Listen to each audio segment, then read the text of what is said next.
The day is August 27th, 2022, as I record this. And a year ago today, my life changed forever in a split second. I had an accident at work, and it resulted in a 3.5-hour surgery. It resulted in me being flat on my back for 4 months, being in physical therapy for many months after that. And I've talked about it a little bit in previous videos. I've made fun of it a little bit.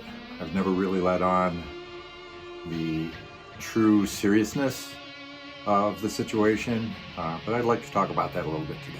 So when this accident happened, I broke the fibula in my right leg. I broke a bunch of bones in the ankle. It tore all the soft tissue in my right ankle, the ligaments, the tendons, the muscles, shredded all of that. My right foot was turned around 180 degrees on my leg. The fibula was behind the tibia bone, trying to poke out the inside of my calf. When I got to the emergency room, one of the very first doctors to examine me made a comment that he thought he could save my leg. I found it kind of terrifying that my leg was actually in jeopardy of not being saved. One of the other doctors came in and he said, "Oh, absolutely, we can save your leg and you'll probably walk again." Again, I found that rather terrifying, to think that there was a possibility I might not be able to walk. He later said, "You'll probably have to use a forearm crutch or a cane for the rest of your life, and you'll have a pronounced limp, but you'll be able to walk." The injury was so severe that they weren't able to do surgery for 2.5 weeks. They had to wait for the swelling to go down. Once the swelling went down, I underwent a 3.5-hour surgery where they bolted my leg back together. I now have a titanium plate in my right leg holding the bones together. I have 7 screws holding things together. There are other bits of hardware in my ankle and my leg and my foot putting it all together. As I mentioned earlier in videos that I've made in the past talking about this a little bit, I made fun of it. I made this goofy dinosaur animation. Deliberately made it cheesy. It was supposed to be funny. I think a lot of people saw that as some indication that the injury wasn't serious. But it really was serious, and it's taken me a full year to get to a point where most people can't tell I've had the accident. I walk without a limp. I don't use a cane. I don't use a forearm crutch. In large part, that's due to my physical therapists. I'd like to give a shout out to Jason and Dante over at Ortho, Illinois, and more recently Rex and Rachel. Those are the 4 physical therapists I work with primarily, and without them, who knows, maybe I would be walking with a forearm crutch and a pronounced limp. All my therapists have told me that my recovery is due in large part to my own spirit, to me not giving up and following their direction, of course, but without that perseverance, they said they didn't expect to see the kind of recovery that I made. Another really important factor in my recovery, of course, was my family. I definitely would not have recovered without them, especially my wife and my youngest son.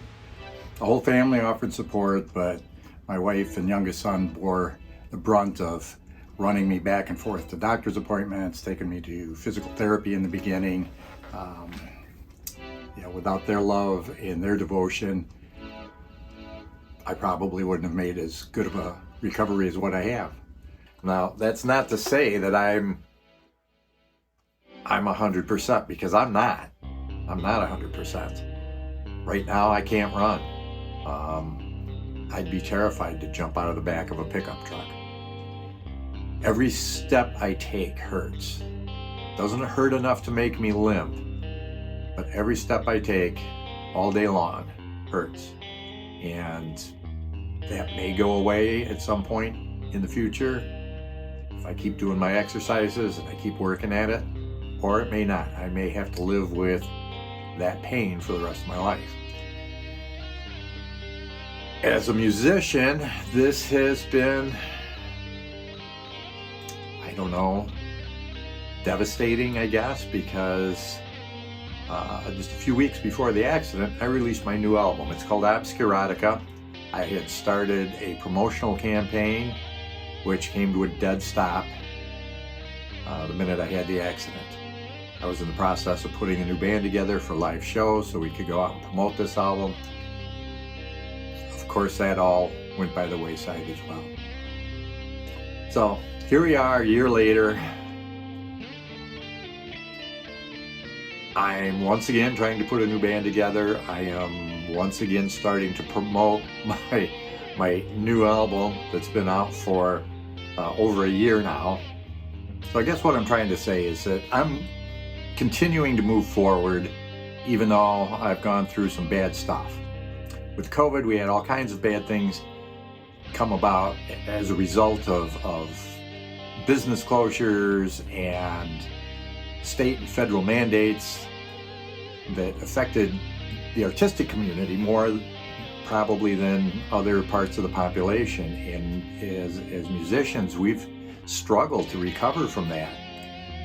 And we were just pulling out of that when I had my accident. I'm not looking for sympathy or pity. What I'm getting at here is that we can all move forward. You know, we don't have to wait for things around us, for all the stuff that's happening in the world, all the bad things that are happening. We don't need to wait for the bad things to stop for us to move forward and try to make things better. So I'm going to use some of that perseverance that I used in recovering from my accident to move forward with my music career. One of the things that I'm doing right now is putting a new live band together. I've had some challenges with that. My point is that challenges keep occurring, but I'm going to keep moving forward, and we will put a live band together for you guys. We're going to come out. We are going to scare the hair off of people who have never heard us. I'd love for you guys to come out and be at one of our shows. I think probably our initial shows will be opening for other bands.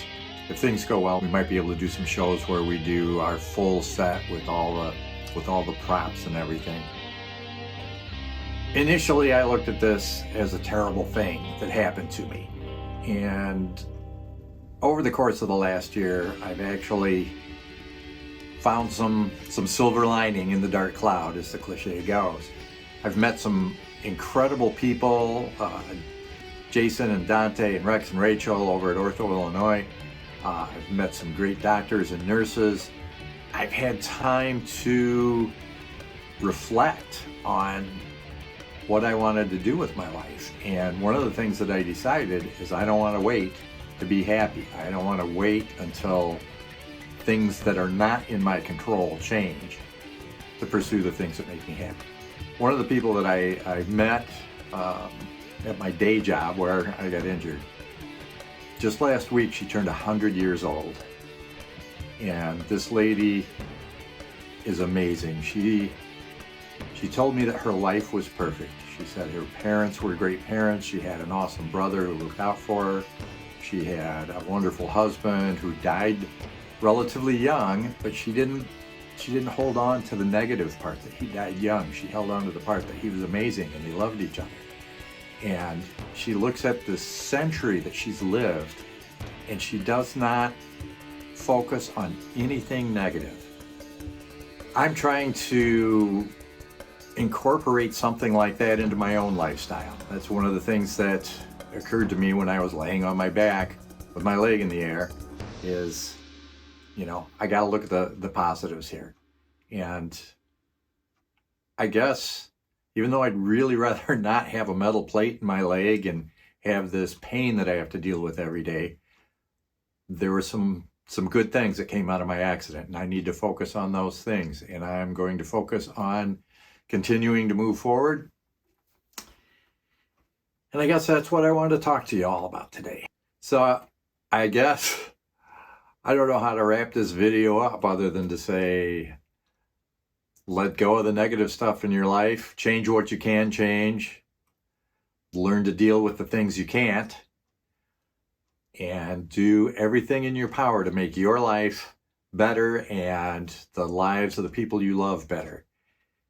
And any chance you get, go out and support live music, support local artists, support your local animal shelters, be kind, live well and rock hard, right? See you later.